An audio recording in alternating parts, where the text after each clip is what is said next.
Yevamot, Perek Gimel, Mishnah Vav. Sixth Mishnah, third chapter of Yevamot. We're continuing with the cases of three brothers. Shlosha achim, shtay mehem nesuim shte achayot, ve'echad nasuin nachrit. So three brothers, two are married to two sisters, and one is married to a nachrit, i.e., not one of two sisters. Let's look at our case here. Okay, three brothers, Mishnah Vav. Okay, we have three brothers, Asher, Shimon, and Reuven. Two of them are married to two sisters, and one of them is married to Penina, a third, not just some other lady who's not a sister at all. Okay, what happens? Meit echad mi ba'alei achayot, v'kanas nasui nachrit et ishto. Okay, one of the brothers dies, who's married to one of the sisters, and then so the kanas nasui nachrit et ishto, and the one who's married to the third woman, he marries his wife. He does yibum. So for our purposes, Shimon dies. So much tragedy here. We just say it so matter of fact. Okay? And so what happens is Asher marries, let's stop doing that. Asher marries Rachel. So now Asher is married. Asher is married to Rachel and Penina. So Rachel and Penina, they are tzarot one to the other. Now, of course, what happens? Okay? Vamet. So this guy, the Nasui Nachrit, Asher, dies. Okay, so now Asher is married to let's make it clearer. We'll use the arrow. We'll turn the arrow around. Okay? Asher is married to Penina, and he's married to Rachel, and now Asher dies. Okay, so now let's just predict what's going to happen. Now we know. Okay? Rachel and Penina, now they are achot. These are sisters. So Rachel is exempt. Leah now falls to Yibum to Asher, but she's exempt because of achot ishto. And Penina will now be exempt also because Penina is tzarat achot ishto. So let's look at it in the Mishnah. Okay, mate. So now this guy, poor guy, dies. Harishona yotza mishum achot isha. Remember because let's get our facts straight.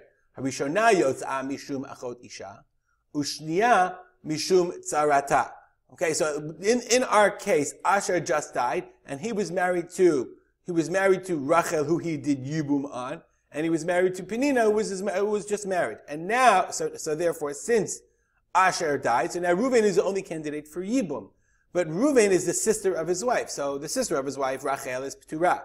And Penina is because of tzarot, because of tzarata. That's what it means. Harishona yosei mishum achot isha, ushniya mishum tzarata. Asaba ma'amar umeit. Okay, so what happens if instead of Asher, before he died, actually doing yibum, then he only does ma'amar. He did ma'amar to Rachel, and then he died. So remember, we said that's a machloket Beit Shammai and Beit Hillel. So our Mishnah is going to paskin like Beit Hillel. Nachrit choletzet velo mityabemet. So therefore, the nachrit is choletzet velo mityabemet. Why? Because there's still zikah. Because now, since Rachel and Leah are zukukot, so therefore Penina is the tzarat zukukah. Because remember, Rachel is not fully married according to Beit Hillel. So therefore, Penina has to be choletzet. She cannot be mityabemet because she is the tzarat achot zukukah. Okay, and the Bartanura says even if Asher didn't do ma'amar at all, let's say Asher did nothing. Okay, then they would still be a tzarat zukukah. Why? Because remember, Rachel was the wife of Shimon, and now she's the sister of Leah, and Reuven is the one that has to do yibum. Okay, so Penina is the tzarat achot zukukah. And therefore, and why does the Mishnah say that Asher had done ma'amar? So the Bartanura says, the Gemara says, Hu adin af agab delo asa ma'amar, even if he didn't do ma'amar. But why did it say ma'amar? How did it ma'amar? La'afoke mi de Beit Shammai. This comes to exclude the opinion of Beit Shammai, which we learned in the last Mishnah. De amrei ma'amar koneh kinyan gamur. Because Beit Shammai said ma'amar was kinyan gamur. So therefore we say no. We pass in like Beit Hillel, and therefore nachrit choletzet v'lo mityabemet. New case. Shlosha achim, shnayim mehem nesuin shtei achayot. Ve'echad nasui nachrit. So let's reset our case. Okay, let's go back to reset our case. This is exactly the case. Two are married to two sisters, and one is married to the nachrit. Yeah, there we go. One is married to the Nachri. That's our, one is married to the Nachri. That's our, let's get rid of, let's go all the way back. Here we go. Okay, two brothers are married to two sisters, and one is married to the Nachri.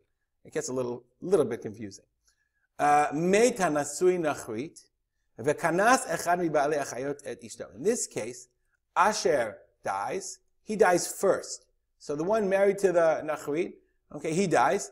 And then one of the brothers marries his wife. So let's just say for our example, okay, Shimon is married to Penina. So Shimon marries the Nachrit, and one of the sisters, he does Yibum on Penina. Okay? And then, of course, what happens? He dies. Vamet. So now Shimon dies, leaving two wives, and then to his last brother, who's married to the sister of his wife. So we know exactly what's going to happen. So now Rachel falls to Ruvain, but she can't because he's married to her sister. And Penina is a tzara. So that's what the Mishnah says. Similarly. But asaba ma'amar v'amet, in exactly the same case, what happens if instead of doing yibum, we got to turn this guy around. Okay, what happens if instead of doing yibum,